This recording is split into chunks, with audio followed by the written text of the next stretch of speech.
नमस्कार दोस्तों, मैं दिलीप कुमार। दोस्तों, बीएसएससी प्रथम इंटर स्तरीय बहाली 8 साल बाद भी अभी तक पूरी नहीं हुई है और बार बार आंदोलन करने के बाद काउंसलिंग हुई थी और हम लोगों को पूरी उम्मीद थी कि जनवरी अंत तक ये बहाली संपन्न हो जाएगी, सभी को ज्वाइन भी करवा लिया जाएगा। लेकिन बीएसएससी ने एक चाल चल दी थी दिसंबर महीने में कि काउंसलिंग में उन्होंने एनसीएल और जाति प्रमाण पत्र के मुद्दे को लेकर, तो हम लोगों ने आंदोलन भी किया था कि जाति प्रमाण पत्र और एनसीएल नया और पुराना दोनों मान्य होना चाहिए, जो कि तर्क संगत था और विज्ञापन के अनुकूल था। तो हम लोगों ने यही मांग किया था कि विज्ञापन के अनुसार आप काउंसलिंग करवाइए, लेकिन बीएसएससी ने बात नहीं मानी और कुछ लोग उसके बाद कोर्ट चले गए कि नया एनसीएल और पुराना एनसीएल दोनों मान्य हो, जाति प्रमाण पत्र भी नया और पुराना दोनों मान्य हो। तो बीएसएससी ने तो पहले ये चाल चली कि जाति के आधार पे और एनसीएल के आधार पे छात्रों में जो है फूट डाल देने का काम किया कि जनरल कैटेगरी वाले अलग हो जाए, एससी एसटी ओबीसी अलग हो जाए। उसके बाद क्या किया, जब देखा कि एससी एसटी ओबीसी भी एकजुट होकर लड़ रहे हैं और जनरल के स्टूडेंट्स भी सपोर्ट कर रहे हैं, ये लोग डिवाइड नहीं हुए अभी तक, फिर उन्होंने क्या किया, जब मामला कोर्ट में गया, कुछ लोग कोर्ट गए कि नया एनसीएल भी मान्य होना चाहिए और जाति प्रमाण पत्र भी मान्य होना चाहिए। तो बीएसएससी ने फिर क्या चाल चली कि जाति प्रमाण पत्र नया और पुराना दोनों को मान्य कर दिया, लेकिन एनसीएल को नया वाला को मान्य नहीं किया। तो यहां पे भी उन्होंने फूट डालो और धांधली करो, लेट लतीफी करो की नीति अपनाई कि जाति प्रमाण पत्र नया और पुराना दोनों को मान्य कर दिया ताकि एससी एसटी अलग हो जाए, ओबीसी में भी जिनके पास पुराना वाला एनसीएल है वो अलग ग्रुप में हो जाए और नया वाला अलग ग्रुप में हो जाए। इनकी मंशा यही थी कि छात्र जो है आपस में लड़े और उसका जो है हम लोग फायदा उठाए, नाजायज फायदा उठाए और बहाली को लेट लतीफी करें। और यही उन्होंने प्लानिंग भी किया था। और उसके बाद हुआ कि जब मामला कोर्ट में चल रहा था, 11 जनवरी को फाइनल डिसीजन आने वाला था, तो उससे पहले ही 3 लोगों ने अलग से केस कर दिया, इंटरवेनर के रूप में केस कर दिया कि नया वाला एनसीएल मान्य नहीं होना चाहिए, सिर्फ पुराना वाला एनसीएल मान्य हो। अब इन बेवकूफों को समझाइए कि जब बीएसएससी यही चीज शुरू से कह रही है कि हम नया वाला एनसीएल नहीं मानेंगे, पुराना वाला एनसीएल ही लेंगे, तो फिर इसके लिए 3 बेवकूफों को कोर्ट में केस करने की क्या जरूरत थी? जो कौशिक करके नाम है, जो 3 गो इंटरवेनर के रूप में केस किया, तो इसको तो कोर्ट जाना ही नहीं चाहिए। जब पहले से 3 लोग केस कर चुके थे कि नया वाला मान्य होना चाहिए, तो जो लोग पहले से केस किए थे 3 लोग, उन लोग का क्या कहना था कि पुराना वाला भी मान्य हो, नया वाला भी मान्य हो, यानी एनसीएल और जाति प्रमाण पत्र दोनों मान्य हो, नया पुराना दोनों मान्य हो। तो बीएसएससी ने जाति प्रमाण पत्र पुराना और नया दोनों को मान्य कर दिया, लेकिन एनसीएल को क्यों नहीं मान्य किया? तो सिर्फ यही मकसद था उनका कि स्टूडेंट्स में फूट डालो और धांधली करो, सीट बेचो और लेट लतीफी करो इस बहाली में। और छात्र जो है, कुछ छात्र उकसावे में आकर, किसी के बहकावे में आकर 3 को जो है इंटरवेनर के रूप में केस कर दिए, जो कौशिक करके नाम है। तो इसको तो जाना ही नहीं चाहिए, क्योंकि ये काउंसलिंग में शामिल नहीं था, क्योंकि ये फेल था, ये फर्स्ट काउंसलिंग में इसका लिस्ट में नाम नहीं था। इसके बावजूद भी इसने केस कर दिया, इसको तो अधिकार ही नहीं था। तो ये गलती तो यहां भी इसने किया। और जब बीएसएससी लड़ ही रही है इसीलिए कि हम नया वाला एनसीएल मान्य नहीं करेंगे, पुराना वाला ही मान्य करेंगे, तो इसी चीज को ये कोर्ट में लेके फिर इंटरवेनर के रूप में केस कर दिया। तो इसके चलते जज ने क्या किया, 4 सप्ताह का समय दे दिया। 8 फरवरी को अब सुनवाई होने वाली है, तो नहीं तो 11 जनवरी को ही फाइनल जजमेंट आ जाता और उसके बाद जनवरी में मेरिट लिस्ट निकल जाता और ज्वाइनिंग की भी बात होती। लेकिन इन लोगों ने क्या किया, इंटरवेनर के रूप में केस करके बहाली को लटका दिया। तो अब जो है 8 फरवरी को फाइनल जजमेंट आ जाएगा, सुनवाई है उसी दिन फाइनल जजमेंट भी आ जाएगा। तो अब इस बीच में कोई भी आदमी बिना मतलब का केस मत कीजिएगा। यही हम आप लोगों से आग्रह कर रहे हैं कि आपस में मत लड़िए। लड़ना है तो बीएसएससी की तानाशाही के खिलाफ लड़िए, बीएसएससी की लेट लतीफी के खिलाफ लड़िए। और आप लोग देखिए कि जब तक ये प्रथम इंटर स्तरीय बहाली पूरा नहीं होगा तो सीजीएल 3 यानी सचिवालय सहायक और द्वितीय इंटर स्तरीय बहाली भी नहीं आएगी। तो इसलिए इस बहाली को जल्दी पूरा करवाना हम लोग का मकसद है कि कम से कम 8 साल से आप लोग जो तपस्या कर रहे हैं, तो तपस्या जो है पूरा होना चाहिए। अब वनवास खत्म होना चाहिए 8 साल का। आप लोग को जल्द नौकरी मिलनी चाहिए। ये नौकरी आपको 2016 तक मिल जानी चाहिए और 2022 आ गया, जनवरी समाप्त होने वाला है। अब इस बीच में फिर कोई बिना मतलब का केस मत कर दीजिएगा। यही आप लोगों से आग्रह कर रहे हैं हम। अगर सही मुद्दा हो आपके साथ, अगर गलत हो रहा है, अन्याय हो रहा है, तो आप केस कीजिए, कोर्ट जाइए, उसमें कोई ये हम रोक नहीं रहे हैं आपको।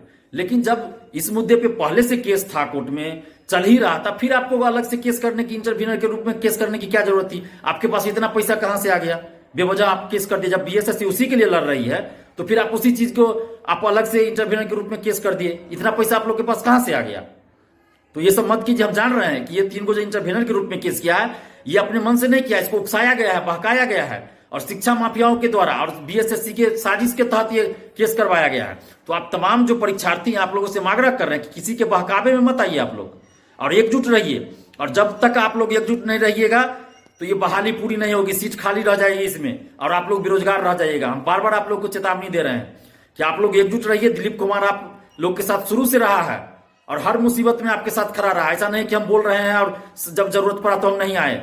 पीटी का भी रिजल्ट नहीं आ रहा था तो हम आंदोलन किए, उसके बाद काउंसलिंग नहीं हो रहा था तो बार बार आंदोलन किए। हमें किस तरह से उठा के घसीट के थाना ले गया गया, आप लोग भी देखे थे। अगर होता तो हम भाग सकते थे वहां से, लेकिन हम भागे नहीं।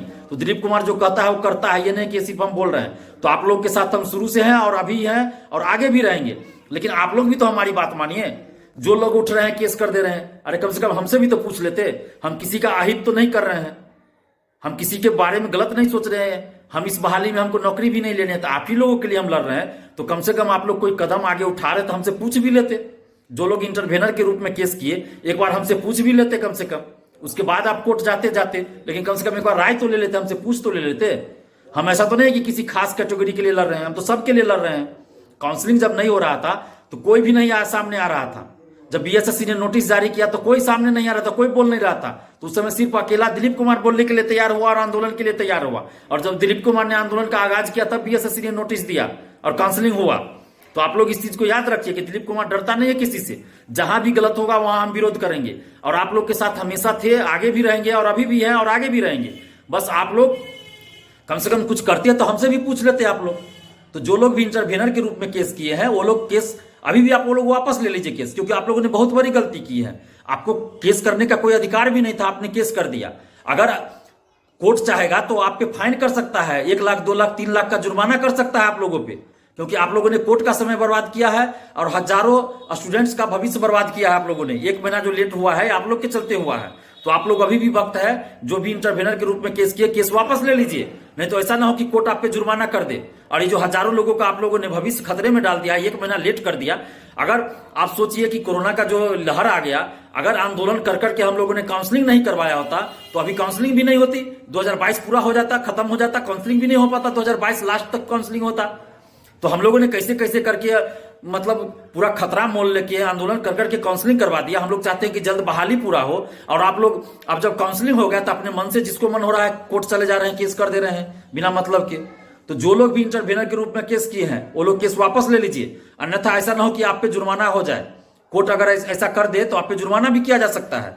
तो आप लोग वापस ले लीजिए, क्योंकि आपने हजारों स्टूडेंट्स का जो है भविष्य को बर्बाद करने का काम किया है। और आगे से भी कोई भी आदमी बिना मतलब का सोचे समझे किसी के बहकावे में आके किसी मुद्दे पे कोर्ट मत चले जाइए। अगर आपके साथ रियली में गलत हुआ है तो आप कोर्ट जाइए, हम रोक नहीं रहे हैं। लेकिन जिस मुद्दा पे पहले से कोर्ट में केस चल रहा है उसी पे बार बार आप केस कीजिएगा तो वो गलत है। इंटरवेनर के रूप में केस करना इन लोग का गलत था, नहीं करना चाहिए था। तो इसीलिए आप लोग एकजुट रहिए। अगर आप लोग एकजुट रहिएगा तभी फिर सीट खाली रहने पर सेकेंड लिस्ट भी आएगा, नहीं तो सेकेंड लिस्ट भी बीएसएससी नहीं निकालेगी ऐसे।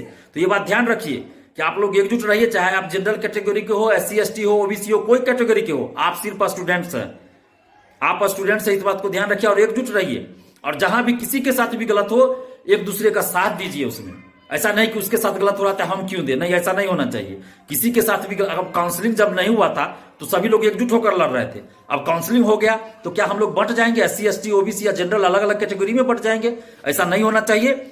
हम लोग सिर्फ स्टूडेंट्स हैं, इस बात को ध्यान रखिए। और किसी के साथ भी कहीं भी गलत हो रहा है तो हम सबों को एक साथ मिलकर लड़ना है और सभी लोग एकजुट रहिए। यही एक दूसरे पे आरोप प्रत्यारोप मत कीजिए।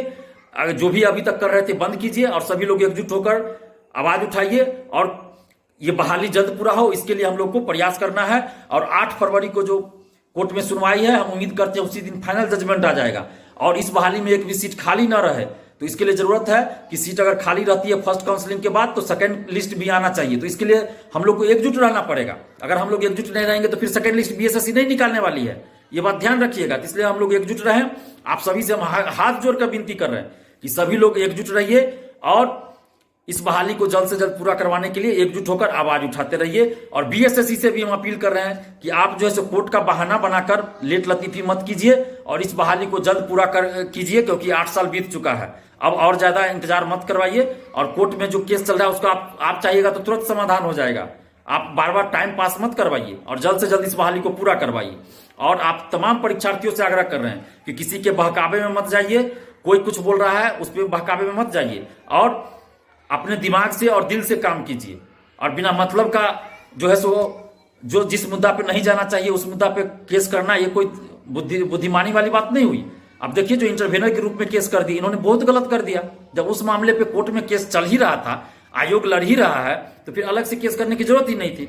और जो भी यूट्यूबर भी है उन सबसे भी आग्रह है कि आप जो है सो कुछ ऐसा न्यूज मत चलाइए जो कि संभावित लगे आपको कि ऐसा हो सकता है, ऐसा होने वाला है, तो वो सब न्यूज मत चलाइए। इससे जो है सो स्टूडेंट्स लोग बहुत दिग्भ्रमित हो रहे हैं, गुमराह हो रहे हैं। तो इस तरह का न्यूज आप लोग भी जो भी चलाते हो मत चलाइएगा। और आप तमाम परीक्षार्थियों से आग्रह है कि आप लोग जो है एकजुट रहिए और एकजुट होकर बीएसएससी की तानाशाही और लेट लतीफी के खिलाफ लड़िए। दिलीप कुमार आपके साथ पहले भी